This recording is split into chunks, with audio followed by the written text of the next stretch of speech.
હવે ટ્રેક્ટર લઈને નીકળો તો હેલ્મેટ પહેરીને નીકળજો આવું એટલે કહેવું પડી રહ્યું છે કારણ કે અમદાવાદ ટ્રાફિક પોલીસે ટ્રેક્ટર પર હેલ્મેટ ન પહેરવા બદલ મેમો ફટકાર્યો છે। સોશિયલ મીડિયા પર એક મેમો વાયરલ થઈ રહ્યો છે જેમાં 31 ઓક્ટોબર 2025ના રોજ ટ્રાફિક વિભાગે ટ્રેક્ટર ચાલકને હેલ્મેટ નહીં પહેરવાનો મેમો આપ્યો હતો। 500 રૂપિયાની દંડની જોગવાઈનો મેમો આપવામાં આવ્યો હતો। આ વાયરલ મેમોને લઈ હવે ઘણી ચર્ચાઓ જાગી છે। तो હવે જો તમે ટ્રેક્ટર લઈને પણ નીકળો છો તો તમારે હેલ્મેટ પહેરવું ફરજિયાત છે કારણ કે આ સોશિયલ મીડિયામાં જે મેમો છે તે અત્યારે વાયરલ થઈ રહ્યો છે। જે ટ્રેક્ટર ચાલક હતો તેને મેમો ફટકારવામાં આવ્યો છે ત્યારે અનેક સવાલ ઉદ્ભવી રહ્યા છે કે શું હવે ટ્રેક્ટર પર પણ હેલ્મેટ પહેરવું પડશે તેવા અનેક સવાલ થઈ રહ્યા છે કારણ કે આ મેમો ફટકારવામાં આવ્યો છે। तो मेमो આપવાની આટલી જલ્દી કેમ હોય છે? આ ઉતાવળ શા માટે હોય છે? શું આ કોઈ ભૂલ સર્જાઈ છે તેને લઈને પણ સવાલ થઈ રહ્યા છે। ટ્રાફિક પોલીસ આટલી બેદરકાર કેમ હોઈ શકે કારણ કે જે ટ્રેક્ટર ચાલક છે તેને આ હેલ્મેટ પહેરવા માટેનો મેમો આપવામાં આવ્યો છે। શું હવે ટ્રેક્ટર પર પણ હેલ્મેટ પહેરવું ફરજિયાત છે? તેવા અનેક સવાલ ઉદ્ભવી રહ્યા છે કારણ કે આ મેમો અત્યારે સોશિયલ મીડિયા પર વાયરલ થઈ રહ્યો છે અને વાયરલ થતાં જ હવે અનેક સવાલ ઉદ્ભવી રહ્યા છે કે જો હવે રસ્તા પર ટ્રેક્ટર લઈને પણ જો નીકળો છો તો શું અમારે હેલ્મેટ પહેરવું પડશે? તેને લઈને અનેક સવાલ થઈ રહ્યા છે।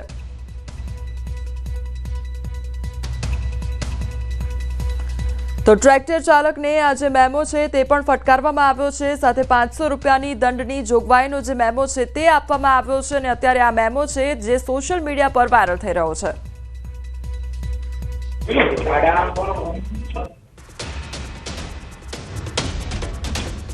સંવાદદાતા ઋત્વિજ અમારી સાથે જોડાઈ ગયા છે। ઋત્વિજ, ટ્રેક્ટર ચાલકને મેમો ફટકારવામાં આવ્યો છે હેલ્મેટ પહેરવા માટે, શું હવે ટ્રેક્ટર પર પણ હેલ્મેટ પહેરીને જવું પડશે? કોમલ, મેમો છે તે સોશિયલ મીડિયા ઉપર વાયરલ થયો છે અને સમગ્ર મામલે હવે જે અધિકારીઓને ધ્યાને આવતા તેમણે પણ તપાસ કરી છે કે કયા કારણોસર આ ભૂલ થઈ છે। જોકે જે પ્રમાણે મેમો જે સોશિયલ મીડિયાની અંદર વાયરલ થયો છે 31/10ના રોજ આ મેમો આપ્યો હોવાનો આ અંદર ઉલ્લેખ કરવામાં આવ્યો છે અને તેમાં અંદર જે જોગવાઈ છે તે પ્રમાણે 500 રૂપિયાનો દંડની રકમ પણ લગાવવામાં આવી છે। જે દાણી લીમડા જંકશનનો આ મેમો હોવાનું હાલમાં જાણવા મળી રહ્યું છે એટલે કે ટ્રાફિક પોલીસ સ્ટેશનની હદનો આ મેમો છે। હાલમાં સમગ્ર મામલે ઉચ્ચ પોલીસ અધિકારીઓ દ્વારા તપાસ કરવામાં આવી છે કે કયા કારણોસર આ જે મેમો છે તે ઇસ્યુ થઈ ગયો છે। જી ઋત્વિજ, સમગ્ર માહિતી બદલ આપનો આભાર। સુરેન્દ્રનગરમાં ભાજપ કિસાન મોરચાના પ્રમુખ પર ફાયરિંગનો મામલો સામે આવ્યો છે તો ચોટીલામાં કિસાન મોરચાના પ્રમુખના ઘર પર ફાયરિંગ કરવામાં આવ્યું છે। ભીખાભાઈ રાઠોડના ઘરના દરવાજા પર ફાયરિંગ કરવામાં આવ્યું।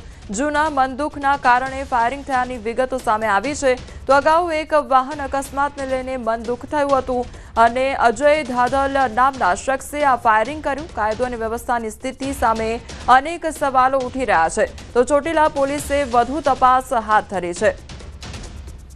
તો ભીખાભાઈ રાઠોડના ઘરના દરવાજા બહાર ફાયરિંગ કરવામાં આવ્યું હતું તેને લઈને ઘણા સવાલો ઉદ્ભવી રહ્યા છે। સંવાદદાતા અક્ષય મારી સાથે જોડાઈ ગયા છે। અક્ષય, ફાયરિંગનો મામલો સામે આવ્યો છે, સ્થાનિક તંત્ર પર અનેક સવાલ ઉઠી રહ્યા છે। અક્ષય જી, ચોક્કસથી વાત કરવામાં તો ચોટીલા જે તાલુકાના ભાજપ કિસાન મોરચાના જે પ્રમુખ છે ભીખાભાઈ લખરાભાઈ રાઠોડ તેમના ઘર પાસે એક અકસ્માતનો બનાવ બન્યો હતો। એક કાર છે તેમના ઘરની દિવાલ સાથે અથડાઈ હતી જે બાબતે તેમને કાર ચાલકને સામાન્ય રીતે જે ઠપકો આપી રીતે કહ્યું હતું કાર જોઈને ચલાવવા માટેની જે છે ઠપકો આપ્યું હતું જે બાબતનું મનદુખ રાખી અને અજય ધાધલ નામના જે શખ્સ છે તે શખ્સ તેમના ઘરે ધસી આવ્યા હતા અને ક્યાં ગયા કિસાન મોરચાના પ્રમુખ ભીખાભાઈ તેમ કહી અને તેમના ઘરના દરવાજા પર છે એ આડેધડ છે એ ગોળીબાર કર્યો હતો જેને લઈને આસપાસના લોકોમાં પણ ક્યાંક ને ક્યાંક ભય અને નાસભાગનો માહોલ છવાઈ ગયો હતો। આજે ફાયરિંગની ઘટના છાસવાળા સુરેન્દ્રનગર જિલ્લામાં બની રહી છે તેમજ ખાસ કરીને ચોટીલા પંથકમાં જે આ ફાયરિંગનો બનાવ બન્યો છે તેને લઈને ક્યાંક ને ક્યાંક ચોટીલા પોલીસની કામગીરી સામે પણ સવાલો ઉઠ્યા છે। ચોટીલા તાલુકામાં કાયદો અને વ્યવસ્થાની સ્થિતિ સાવ ખાડે ગઈ હોય તેવું ચોક્કસથી લાગી રહ્યું છે અને જેમ ઘોડા છૂટી જાય અને ત્યારબાદ તાળા મારવાની તેમ પોલીસે હવે ફાયરિંગ અંગેની ફરિયાદ નોંધી અને આરોપીને પકડવાની જે તજવીજ છે તે હાથ ધરી છે। જી અક્ષય, સમગ્ર માહિતી બદલ આપનો આભાર। સમાચારમાં આગળ વાત કરીશું શહેરની ઝેરી હવા વિશે।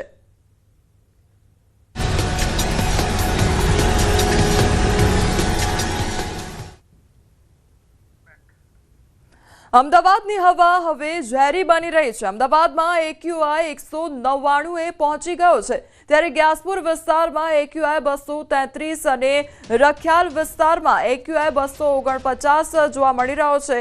તો રાયખડ એર ક્વોલિટી ઇન્ડેક્સ 290 પર પહોંચ્યો છે, જ્યારે એરપોર્ટ વિસ્તારમાં એર ક્વોલિટી ઇન્ડેક્સ 205 જોવા મળી રહ્યો છે। તો અમદાવાદ શહેરમાં જે પ્રદૂષણનું પ્રમાણ છે તે વધતું જઈ રહ્યું છે। એક તરફ ટ્રાફિકની જે સમસ્યા છે તે વધતી જઈ રહી છે, તો બીજી તરફ જે પ્રદૂષણનું પ્રમાણ છે તે પણ વધતું જઈ રહ્યું છે। તો અમદાવાદની હવા જાણે હવે ઝેરી બનતી જઈ રહી હોય તે પ્રકારની પરિસ્થિતિ સર્જાઈ છે। તો હવે એક નજર તેના પર પણ કરી લઈએ કે એક્યુઆઈને કેટલી કેટેગરીમાં વિભાજિત કરવામાં આવતી હોય છે। દેશમાં એક્યુઆઈને રીડિંગના હિસાબે કુલ 6 કેટેગરીમાં વહેંચવામાં આવતું હોય છે, જેમાં એક્યુઆઈ 0 થી 50ની વચ્ચે છે, એટલે કે સારી એટલે કે હવા શુદ્ધ છે તે પ્રકારની પરિસ્થિતિ જોવા મળતી હોય છે, અને 51 થી 100ની વચ્ચે એટલે કે હવાની શુદ્ધતા સંતોષકારક હોતી હોય છે, જ્યારે 101 થી 200ની વચ્ચે હોય છે તો તેને મધ્યમ ગણવામાં આવતી હોય છે, અને ત્યારબાદ 201 થી 300ની વચ્ચે જ્યારે હોય છે એક્યુઆઈ ત્યારે તેને ખરાબ ગણવામાં આવતી હોય છે। હવે જો વાત કરવામાં આવે એક્યુઆઈ 301 થી 400ની વચ્ચે છે તો તે ખૂબ જ ખરાબ ગણવામાં આવે છે, અને 401 થી 500ની વચ્ચે છે તો તેને ગંભીર શ્રેણીમાં ગણવામાં આવતું હોય છે। તો આ જે અત્યારની પરિસ્થિતિ છે તેને લઈને સિવિલ સુપ્રિન્ટેન્ડન્ટનું નિવેદન પણ સામે આવ્યું છે। સ્વાસ્થ્ય પર પ્રદૂષિત હવાની અસર થઈ રહી છે તે પ્રકારનું નિવેદન પણ તેમના દ્વારા આપવામાં આવ્યું છે।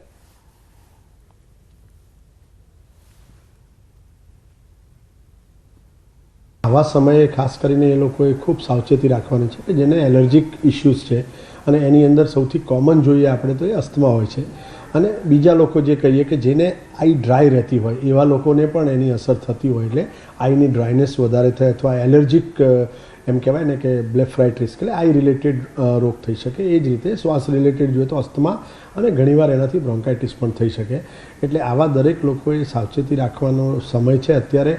અને સાવચેતીના ભાગરૂપે આપણે કહીશું તો જ્યારે એમને એવા એરિયામાં કે જે તે એરિયામાં જ્યાં હાઈ પ્રદૂષણ છે ત્યાં જાય ત્યારે ડેફિનેટલી માસ્ક પહેરે। તો અમદાવાદ શહેરમાં પ્રદૂષણનું પ્રમાણ વધતું જઈ રહ્યું છે, અને અમદાવાદની હવા જાણે ઝેરી બનતી રહી હોય તે પ્રકારની પરિસ્થિતિ જોવા મળી રહી છે, કારણ કે એક્યુઆઈ 199 અત્યારે પહોંચી ચૂક્યો છે, અને એટલા માટે જ અમદાવાદ શહેરની જાણે હવા અત્યારે પ્રદૂષિત થઈ હોય તે પ્રકારની પરિસ્થિતિ જોવા મળી રહી છે। હવે ગ્રાફિક્સના માધ્યમથી પણ સમજવાનો પ્રયાસ કરીશું કે આખરે અમદાવાદ શહેરની પરિસ્થિતિ કયા પ્રકારની જોવા મળી રહી છે।